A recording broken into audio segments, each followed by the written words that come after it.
할렐루야, 주님을 찬양합니다. 오늘 말씀의 제목은 속죄절의 의미와 실천이라고 하는 제목이 되겠습니다.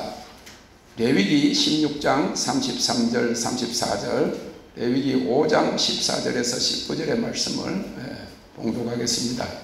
레위기 16장 33절 34절, 지성소를 위하여 속죄하여 해막과 단을 위하여 속죄하고 또 제사장들과 백성의 회중을 위하여 속죄할지니 이는 너희의 영원히 지킬 규례라. 이스라엘 자손의 모든 죄를 위하여 1년 1차 속죄할 것이니라. 아론이 여호와께서 모세에게 명하신 대로 행하니라. 레위기 5장 14절 19절, 여호와께서 모세에게 일러 가라사대 누구든지 여호와의 성물에 대하여 그릇 범과였거든 여호와께 속건제를 드리되 너의 지정한 가치를 따라 성소의 세겔로 몇 세겔 은에 상당한 흠없는 수양을 대중에서 끌어다가 속건제로 드려서 성물에 대한 범과를 갚되 그것에 5분의 1을 더하여 제사장에게 줄 것이요 제사장은 그 속건제의 수양으로 그를 위하여 속한즉 그가 사함을 얻으리라.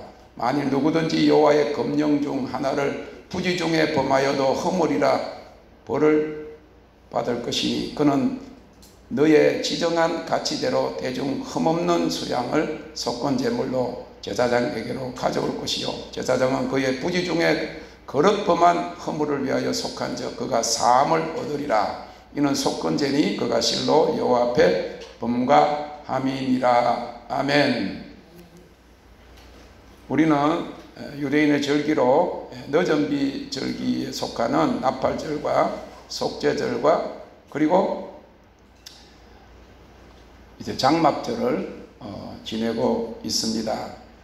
이것이 이스라엘 유대인의 절기만이 아니라 하나님의 자손들이 영원히 지킬 그런 여호와의 절기라고 하였습니다.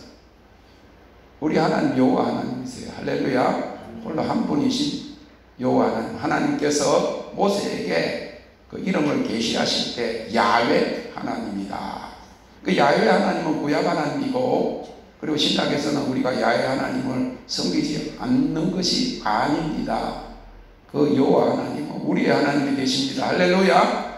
그래서 이 절기가 유대인의 절기가 될 뿐만 아니라 여호와 하나님을 섬기는 우리 모두의 절기예요. 왜냐하면 여호와의 절기다. 그리고 대대로 지킬 영원한 규례니라 하였기 때문인 것입니다. 오늘은 1년에 한 번 이스라엘 백성들 전체의 죄를 사함받기 위해서 대제사장이 지성소로 들어가는 대속죄일에 대한 속죄절의 영적 교훈에 대해서 지난해도 말씀을 같이 나눴지만 이번 해는 그것에 대한 실제적인 의미와 우리의 실천에 대해서 생각해 보기를 원합니다. 나팔절 열흘 후인 유대력으로 7월 10일은 The Day of Atonement, 속죄의 날이라고 해서 대제사장이 지성소로 들어가고 지성소와 해막 곧 성소와 뜰을 청결케 했습니다. 이스라엘 백성은 하나님과 언약 맺은 언약의 백성으로서 하나님께 속했고 소유된 백성입니다. 그들은 거룩하신 하나님께 나아가기 위해서 내가 거룩하니 너희도 거룩하라 하신 여호와 하나님 앞에서 거룩해야만 했습니다. 이 아톤먼트 속죄는 죄를 덮다, 회개하다 하는 그런 두 가지 의미를 가졌는데, 첫째는 속죄요, 두 번째는 화해입니다. 이스라엘 백성이 죄를 범하면 이는 하나님을 떠난 것이고 하나님과 불화한 것이기 때문에 반드시 죄사함을 받고 하나님과 화해함으로 하나님을 온전히 섬기며 그의 보호 아래 살 수 있었던 것입니다. 이스라엘 백성의 속죄만 아니라 그들의 죄로 인하여 더러워진 성소를 깨끗하게 하여야 했습니다. 바울 사도는 우리 몸이 하나님의 성전이라고 하였습니다. 이는 우리 마음만 아니라 몸으로 행하는 모든 행실이 정결하고 거룩해야 함을 말해주고 있는 것입니다.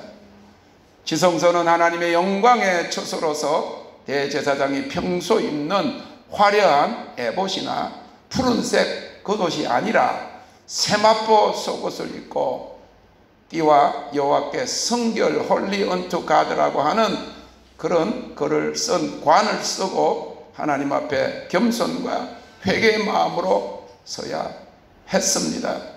우리가 다윗의 장막 그 성경 말씀을 우리가 알지만은 다윗이 오벳 에돔의 집에서 법궤를 모시고 다윗성 예루살렘 성으로 들어올 때 그가 왕복을 입은 것이 아닙니다. 왕이 입는 권위 있는 호화로운 옷을 입은 것이 아니고 여호와 하나님 법궤 앞에 그 영광의 그 거룩함 앞에 자기는 죄인이라는 것을 알고 그 왕복을 벗고 세마포 속옷을 입었다고 하는 것이죠. 제사장으로 섰다고 하는 사실인 것입니다. 대제사장은 이스라엘 백성들을 위한 속죄 제물과 수염소 둘과 번제물로 수양 하나를 하나님께 번제로 드려야 했습니다. 대제사장과 그의 가족을 위해서 수송아지로 먼저 속죄제를 행하고 백성을 위해서 염소로 속죄 제사를 드렸습니다. 대제사장이 자신과 가족을 위한 수송아지를 드린 후에 향로를 취하여 번제단에 피운 숯불을 가득 채우고 향기로운 향을 넣은 후에 지성소에 들어가서 전국의 미 속죄소를 가리웠던 것입니다. 이것은 우리가 소도에서 지성소의 찬양과 경배, 그리고 대제사장이 입어야 할 예복, 신부가 입어야 하는 그 예복에서 공부한 것과 같이 찬양으로 하나님의 지성소로 들어감을 보여주고 있고, 그 당시는 대제사장이라도 하나님의 거룩한 영광을 볼 수 없었기 때문에 향로에서 나는 그 연기로 그 영광을 가리워야 했던 것입니다. 그리고 대제사장은 수송아지 피를 손가락으로 속죄소 동편에 뿌리고 속죄소 앞에 7번을 뿌렸습니다. 또 성소와 뜰의 번제단 내 모서리의 뿔에 수송아지와 염소의 피를 바르고 손가락으로 피를 7번 뿌렸습니다. 이것은 백성들의 죄로 인해서 더러워진 성막을 깨끗하게 한 것입니다. 그 후 대제사장이 두 염소를 취하여 한 염소는 여호와를 위하여 번제를 드리고 한 염소는 아사셀이라고 해서 광야로 가도록 멀리 내어 보내었습니다.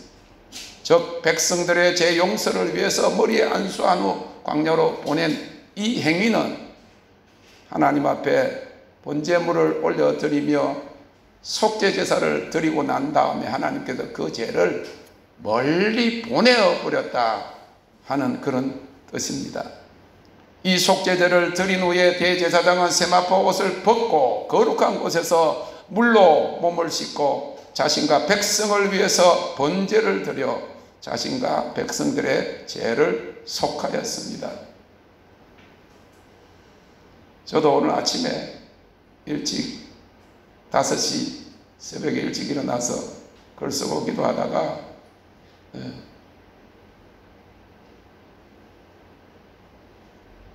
집에서 샤워는 하잖아요. 근데 샤워하는데 욕실이 없기 때문에 오늘은 저 밑에 목욕탕에 갔습니다. 거기 가서 샤워를 할 뿐만 아니라 그 뜨거운 물에 들어가기도 하고, 그리고 또 사우나에 들어가가지고 이 땀을 막 흘려야 이 안에 있는, 밖에 거는 비누로 씻을 수 있지만 안에 있는 그런 이제 더러운 것들을 이렇게 땀으로 이렇게 쫙 뽑아내고 난 다음에 다시 샤워하니까 얼마나 개운한지 알 수가 없어요. 대제사장은 세마포 옷을 벗고 거룩한 곳에서 물로 몸을 씻고 자신과 백성을 위해서 번제를 드려서 자신과 백성들의 죄를 속하였던 것입니다. 백성들도 그날은 스스로 괴롭게 하고 아무 일도 하지 말라고 했습니다. 이는 하나님 앞에 겸비하게 낮추고 금식하며 정결케 하는 의미였습니다. 이 속죄절의 영적 교훈은 첫째로 성막의 제물에 피를 뿌려 속죄하는 것과 같이 교회가 정결케 되고 교회가 속죄받아야 할 것을 말하고 있는 것입니다. 또한 제사장과 백성들의 죄가 수송아지와 염소가 태워지는 번제를 통해서 제사함을 받게 됨과 같이 우리가 정결케 하는 불로 태움을 받아 하나님 앞에 바로 서는 삶을 보여주고 있습니다. 성막의 성소와 지성소에 들어가기 위해서는 반드시 들에서 제사함의 제사가 이루어져야 하는 것입니다. 그것은 제물의 피가 뿌려지고 태워지는 것입니다. 지성소로 들어가는 대제사장이 제사함을 받고 들어가듯이 오늘날의 목회자들이 대제사장이 되어야 하는데, 그러한 영광의 지성소로 들어갈 수 있도록 자신을 정결케 하는 자들이 많지 않음을 볼 수 있습니다. 마지막 때는 제사장인 주의 종들이 스스로를 거룩하게 해야 하고 모든 거룩하던 자들만이 주 앞에 서게 될 것입니다. 스가랴서는 다니엘서와 같이 구약의 묵시록이라고 알려져 있습니다. 신약에는 요한계시록이지요. 그동안에 덮여져 있던 비밀, 신비, 계시가 열려지는 것입니다. 여러분, 왜 새삼스럽게 스가랴서에서 마지막 때에 하나님 역사를 이야기하면서 모든 거룩한 종들이 주 앞에 서게 될 것이라고 말씀하셨습니까? 하나님께서 모세를 통해서 이미 레위기에 제사장들은 거룩해야 된다, 대제사장들은 홀리 언투가 여호와께 정결이라고 하는 그 관을 쓰고 지성소에 들어가고 백성들을 죄를 사하기 위해서 성소에서 기도하고 말씀을 그렇게 진열하고 하나님을 또 섬기는 사람이었어요. 그리고 레위인들과 그리고 제사장들이 그 뜰에서 백성들의 죄를 사하기 위해서 짐승을 잡아서 번제를 올려드리는, 하나님의 부르심 앞에 서기 위해서는 다 내가 거룩하니 너희도 거룩하라 이미 말씀하셨어요. 그랬는데 왜 새삼스럽게 하나님이 모든 거룩한 자들이 나와 함께 설 것이다, 마지막 때라고 하는 거예요.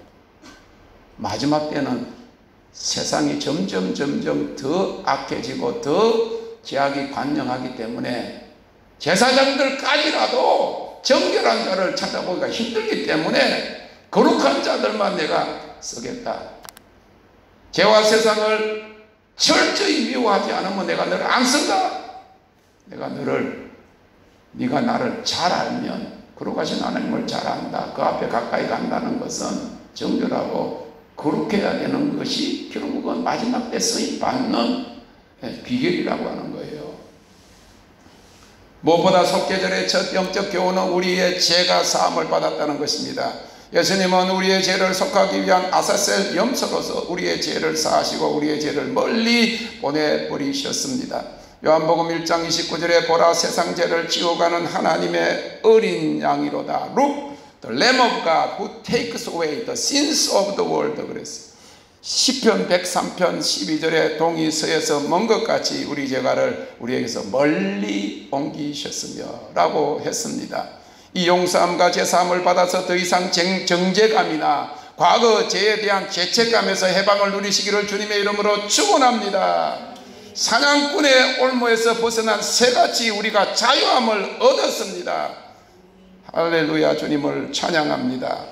두 번째로 속죄절의 교훈은 예수님의 피만이 우리를 속죄하고 구원한다는 사실입니다. 구약에서 이스라엘 백성들은 동물 제사를 통해서 소나 양이나 염소의 피를 통해서 정결하게 되었습니다. 그러나 오늘 우리의 죄를 속죄하는 것은 예수의 피뿐입니다. 히브리서 9장 12절 14절에 염소와 송아지의 피로 아니하고 오직 자기 피로 영원한 속죄를 이루사 단번에 성소에 하물며 영원하신 성령으로 말미암아 염소와 황소의 피와 및 암송아지의 죄로 부정한 자에게 뿌려 그 육체를 정결케 하여 거룩케 하거든. 하물며 영원하신 성령으로 말미암아 흠없는 자기를 하나님께 드린 그리스도의 피가 어찌 너희 양심으로 죽은 행실에서 깨끗하게 하고 살아계신 하나님을 섬기게 못하겠느냐 하였습니다. 진실로 우리의 죄를 사하고 영원한 천국의 생명을 주시는 예수님의 보혈의 피를 믿고 자유함을 얻는 모두가 되시기를 주님의 이름으로 축원합니다. 세 번째로 속죄절의 영적 교훈은 우리가 거룩하게 되었다는 것입니다. 이스라엘 백성들은 대속죄일에 대제사장과 모든 백성들이 제사함을 받아 거룩하게 되므로 거룩하신 하나님과 교제를 맺는 백성이 된 것입니다. 여호와 하나님께서 거룩하신 분이시므로 내가 거룩하니 너희도 거룩할지니라고 명령했습니다. 히브리서 10장 8절 10절에 위에 말씀하시기를 제사와 예물과 전체로 번제함과 속죄제는 원치도 아니하고 기뻐하지도 아니하신다 하였고 이는 다 율법을 따라 드리는 것이라. 그 후에 말씀하시기를 보시옵소서 내가 하나님의 뜻을 행하러 왔나이다 하셨으니 그 첫 것을 폐하려 하심은 둘째 것을 세우려 하심이니라. 이 뜻을 좇아 예수 그리스도의 몸을 단번에 들이심으로 말미암아 우리가 거룩함을 얻었노라. 할렐루야. 거룩함을 얻었다고 하신 것입니다. 그리스도인이 세상 사람들과 다른 것은 더럽고 악하고 죄가 많은 세상으로부터 불러내심을 받아서 거룩하신 하나님의 백성으로 거룩하게 구별되었다고 하는 것이죠. 성도는 거룩한 무리입니다. 성전은 거룩한 하나님의 집입니다. 그리고 우리의 몸이 하나님의 성전입니다. 사랑하는 성도 여러분, 우리 몸이 하나님 앞에서 거룩한 성전입니다. 이것은 마음만 아니라 몸, 곧 성도의 옳은 행실, 곧 생활도 거룩해야 함을 말하고 있는 것입니다.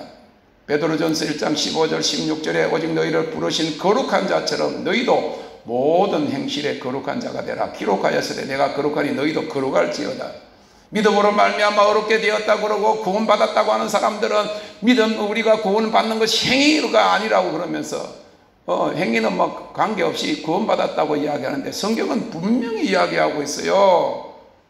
너희가 구원으로 부르심을 받았으면 거룩한 자처럼 행실에 어떻게 하라고? 마음대로 하라고 하는 게 아니죠. 거룩한 자로 부르심을 받았으면 믿음으로 말미암아 어렵게 되었으면 주님의 구원으로 초청받았으면 그 은혜에 감격한다고 하면 성령으로 거듭났다고 하면 모든 행실에 거룩한 자가 되라고 말씀하셨어요. 오늘 속죄절의 영적 교훈의 핵심은 예수 그리스도를 통한 제사함과 우리가 하나님 앞에서 거룩할 것을 말씀하고 있는 것입니다. 물론 우리가 옷을 빨았어요. 옷을 빨고 세탁소에 맡기면 깨끗하잖아요. 그죠? 흠도 없고 티도 없어지고 막 이렇게 국물 떨어진 것도 막 그냥 다 지워졌잖아요. 그죠? 그런데 조금 입으면 조금 더러워지지 또. 할렐루야. 그러나 우리는 거룩함을 입었다. 할렐루야. 입었는데 행실 속에서 원죄는 사함을 받았어요. 그런데 행실 속에서 아직까지도 우리 완전히 극복되지 못한 죄성 가운데서 생각으로도 죄를 짓고 또 행동으로. 여러분 갑자기 누가 탁 물으면 거짓말 하려고 하지 않았는데 갑자기 말을 나온 게 핑계김에 거짓말이 돼버렸어. 반거짓말. 그러면 하나님 내가 잘못했어요. 내가 아무리 내가 요심을 해도 지나가다 보면 그냥 뭐가 묻는 거지요. 먼지가 날아올 수 있잖아요. 안 그러면 우리가 어떻게 살아야 돼? 그냥 완전히 저기 중국 사람들처럼 저들이 그쪽에 중국에서 코로나 퍼졌는데 중국 사람들이 비행기를 타니까 초창기에는 완전히 우주복을 입었더라고. 이 젊은 친구들이 말이지 머리부터 막 온 전신이 하얀 걸 해가지고 우주복을 입고 여기까지 막 여기 비닐로 마스크까지 써가지고 그러는 거 보니까 우리가 세상 속에 살기는 살아요. 그러나 우리는 용서함을 받은 죄인이라는 걸 알고 날마다 깨끗해지기를 우리가 줘야 된다. 그래야 내가 주님과의 화해 관계에서 떨어지지 않는다 하는 그런 경각심을 가지고 사는. 그런다고 해가지고 막 그냥 뭐 죄에 대한 어떤 그 공포나 어떤 막 이 초조함이나 뭐 이래가지고 세상에 갇혀 있는 것처럼 그렇게 살지 말란 말이에요. 세상에서 올무에서 벗어난 줄로 믿으시기를 바랍니다. 그래서 이 속죄절을 맞아서 거룩하신 하나님께서 우리를 거룩함으로 초청하고 계시는 거예요. 곧 재림하실 주님을 맞이하기 위해서 그의 신부인 우리는 정결함과 거룩함으로 단장해야 됩니다. 세상은 점점 어두워지고 더욱더 죄악으로 관영해지나 우리는 거룩한 행실과 경건함으로 하나님의 나라를 바라보고 신랑 되신 주님을 맞을 준비를 해야 하는 것입니다.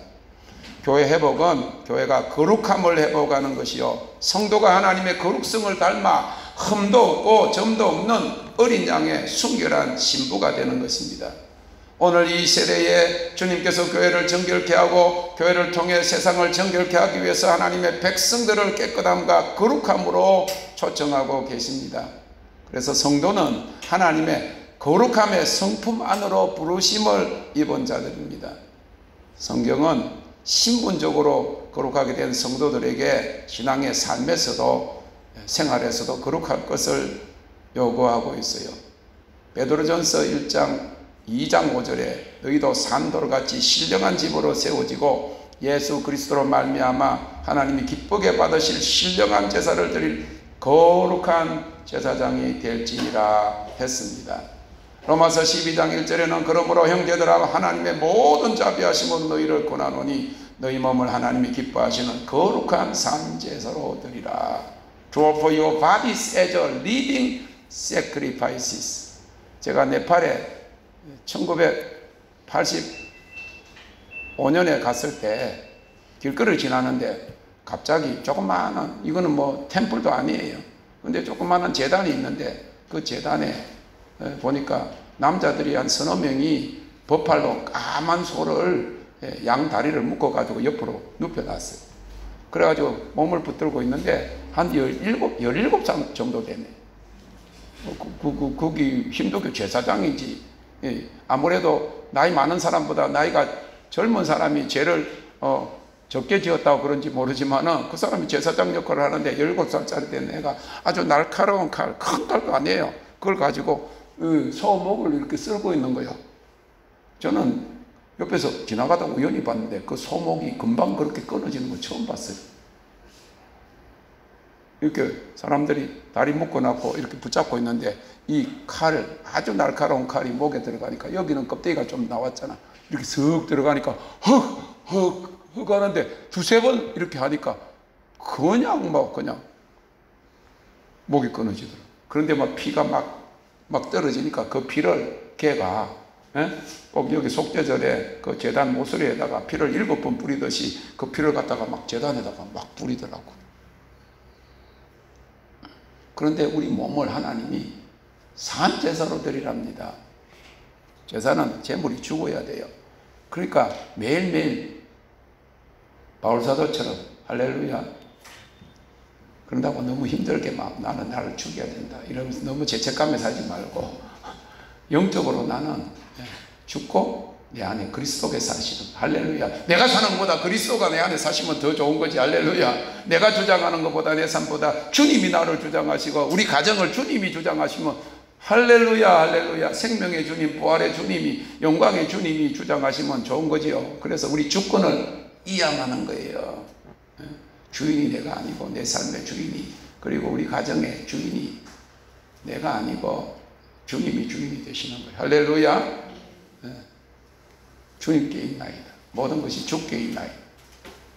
주께 있나이다 하면 주님이 뭐 생명의 주인이시고 죽음과 사망의 권세를 이기셨으니까 편안한데 죽겠나이다. 이 예수님의 제자들은 예수님이 풍랑을 잔잔하죠. 그리고 하늘과 땅을 지으신 하나님이신데 그 풍랑 좀 민다고 예수님이 배부에서 주무시고 계시니까 어떻게 했어요?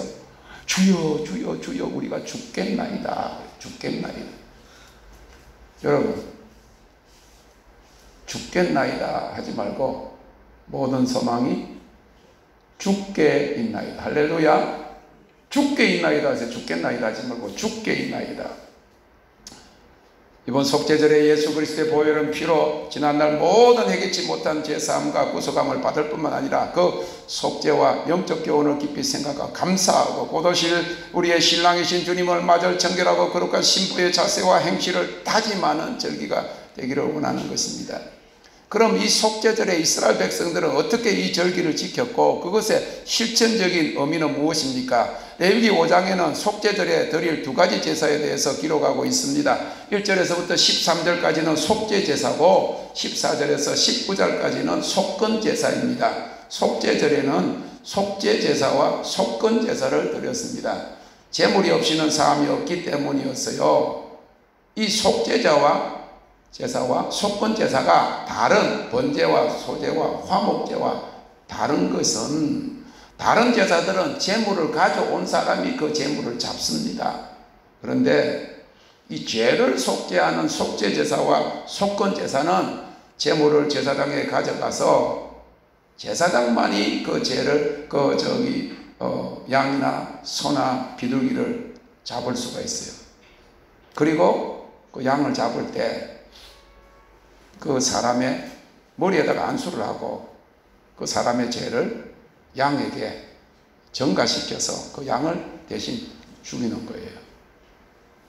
속죄제사는 죄를 속하고 사함받기 위한 제사예요. 제물은 흠없는 암염소나 비둘기 또는 고운 가루입니다. 제물을 가져오면 제사장이 제물에 머리에 안수하고 그 죄를 전가하고 번제단에서 잡습니다. 그리고 그 피를 손가락에 찍어 성소 앞에 7번 뿌리고 제단불에 바르고 번제단에 바릅니다. 속죄일에 대제사장이 들어가서 백성들 전체를 사하는 그 의식과 동일하게 하는 겁니다. 그리고 나머지 피 전부를 번제단 밑에 쏟고 모든 기름과 콩팥을 단 위에 놓고 불사르고 다른 가죽과 고기 내장들은 재 버리는 곳에서 불로 태워 버립니다. 다른 제사는 말이죠, 그 고기를 먹어요. 제사장이 먹어요. 그런데 속죄제사와 속건제사에는 모든 그 재물을 싹 다 태워버린다는, 우리 죄를 완전히 태워버리고 도말하시는 것을 믿으시기를 바랍니다.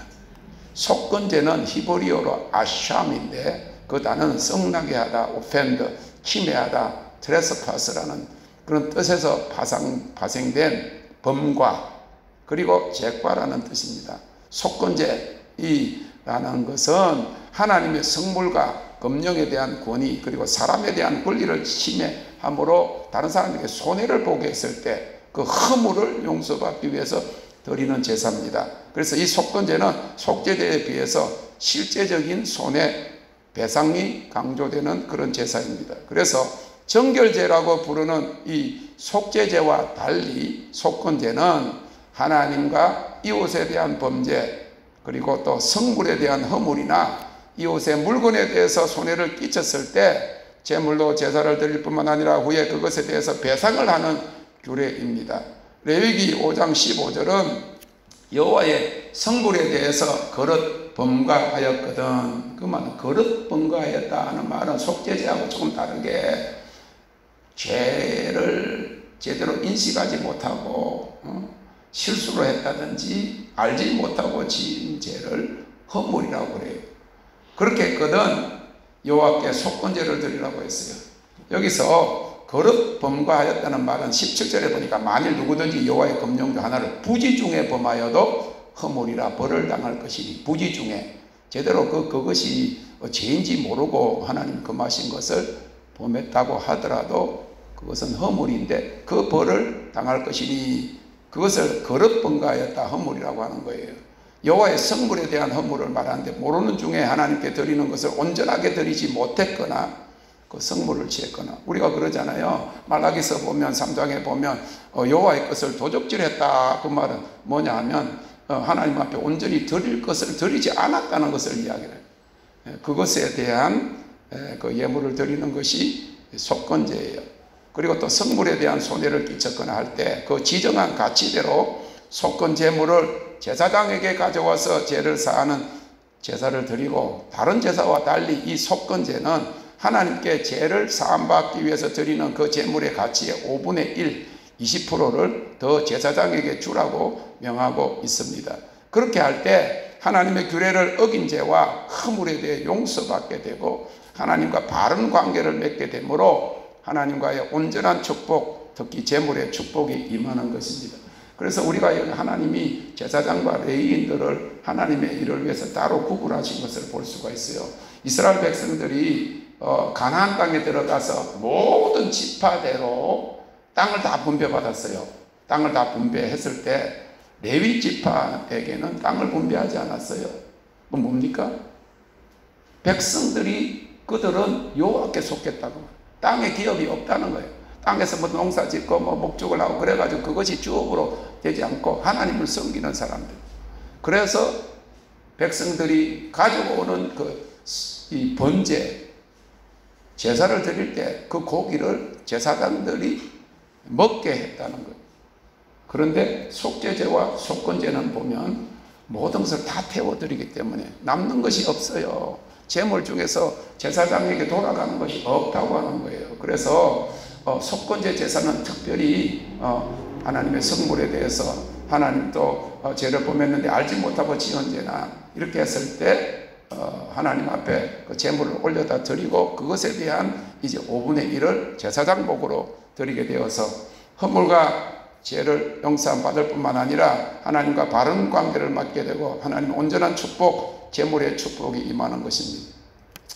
자, 우리가 죄는 고백하면 그냥 용서받는다고 생각하지만은 여호와의 법에는 죄를 고백하고 그 죄에 대한 속죄 제물을 드려야 함을 명령하고 있어요. 속건제에서는 하나님께 맹세하였으나 지키지 못한 것들과 드릴 헌금을 제대로 드리지 못한 것들에 대해서 회개하고 특히 그것에 해당되는 제물을 드리며 예배하라고 하는 겁니다. 그러니까 무슨 말인가 하면 이스라엘 백성들이 뭐 죄를 회개한 사람도 있을 거고 회개하지 않은 사람도 있을 것이고 그러는데 하나님과 언약의 백성의 관계를 맺기 위해서는 1년 동안에 죄를 짓고도 회개하지 못했다든지 이렇게 했던 것을 한꺼번에 다 하나님 앞에 민족적으로 그 죄 용서를 받는 거예요.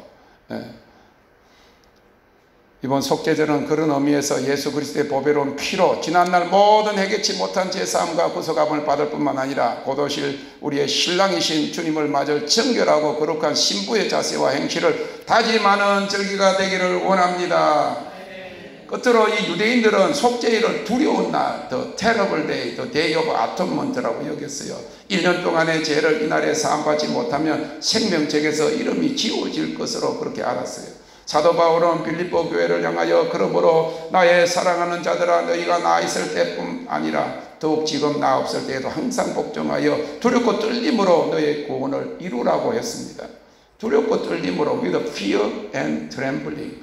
우리가 아브라함이 하나님을 경외했다고 할 때 그 경외한 것은 하나님을 존경하고 하나님 앞에 감사와 영광을 올려드리는 그런 제사를 드리는 너무나도 아름다운 하나님으로 그렇게 했지만 한편 그 하나님은 두려운 하나님이라 그 말. 무엇이 우리를 두렵게 합니까? 죄입니다. 거룩하신 하나님 앞에 죄가 있으면 죄인들이 두려워 떠는 것입니다. 그러나 죄사함을 받으면 주님 앞에 어렵고 거룩하게 설 수 있습니다. 주님은 거룩하시기 때문입니다. 이를 위해서 속죄일에 대제사장이 지성소로 들어가 자신과 백성들의 모든 죄를 사함받는 것입니다. 말씀을 맺습니다. 이 두려운 날은 한편 심판의 날을 말하고 있는 것입니다. 주님이 재림하실 때 그는 심판장으로 오십니다. 의인들은 생명의 부활로 악인들은 심판의 부활로 나타나게 됩니다. 저는 고등학교 3학년 겨울방학 때 성령 받기 전날 밤에 무서운 꿈을 꾸었습니다. 주님이 공중에 재림하셨고 불꽃 같은 눈과 떨리는 진노의 얼굴로 나를 막 째려보시는 꿈이었어요. 곳곳에 별들이 떨어지고 그리고 불이 나고 아수라장이 되고 있는데 나는 준비되지 않아서 떨면서 숨을 곳을 찾는다고 허둥기둥하다가 꿈을 깼어요. 얼마나 무서웠던지 그날 아침 기도하던 중에 회개의 통곡이 쳐지고 그날 밤 불같은 성령 세례와 방언을 받았습니다. 33년 만에 다시 찾아오신 주님은 이번에는 부드럽게 내가 믿으면 하나님의 영광을 보리라. 하나님은 원망하는 마음까지 가졌고 포기하는 마음까지 가졌던 저에게 주님이 오셔서 내가 믿으면 나의 영광을 내가 보여주겠다 하신 거예요. 감미로운 불세례와 좀 뜨겁고 힘들고 막 너무너무 간지럽고 막 따갑기도 하지만은 그 아름다운 영광으로 나를 감싸셨어요. 그의 영광 곧 그의 아름다움을 보게 하셨어요. 그리고 지속적으로 다루는 것이 육적 본성이요. 제 근성을 주님이 타치하시는 것이죠. 내가 죄와 세상을 사랑하며 너를 안 쓴다 하시면서 위기감을 주시기도 하셨지만 곧 내가 나를 잘 알면 너를 쓴다 하시고 대제사장적 기도를 하게 하셨습니다. 그리고 청년 때 그렇게 사모했던 매일 주님과의 동행과 친교를 삶의 전부로 삼도록 지속적으로 주님이 말씀해 주셨어요. 이제는 편안한 중에 주님의 재림을 대망하게 하셨습니다.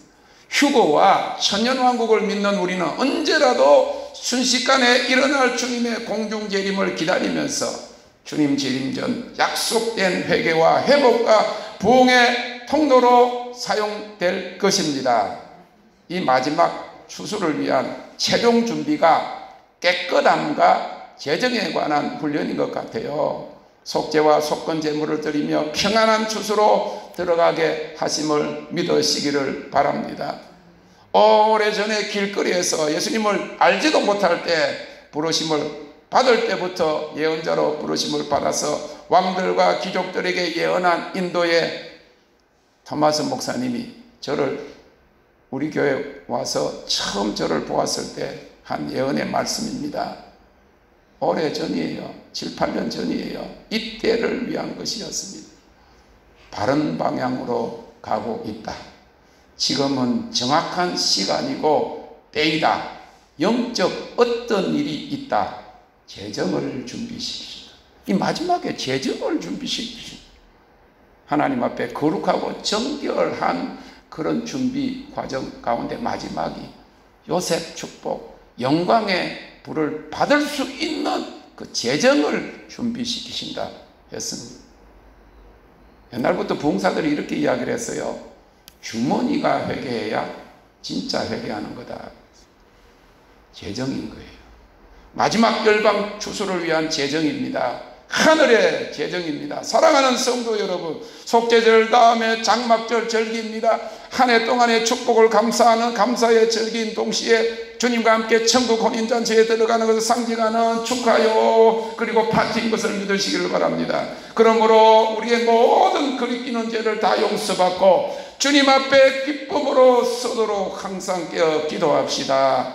거룩한 기름을 준비하여 주를 맞이합시다. 베드로후서 3장 14절에 그러므로 사랑하는 자들아 너희가 이것을 바라보나니 주 앞에서 점도 없고 흠도 없이 평강 가운데서 나타나기를 힘써라 하였습니다.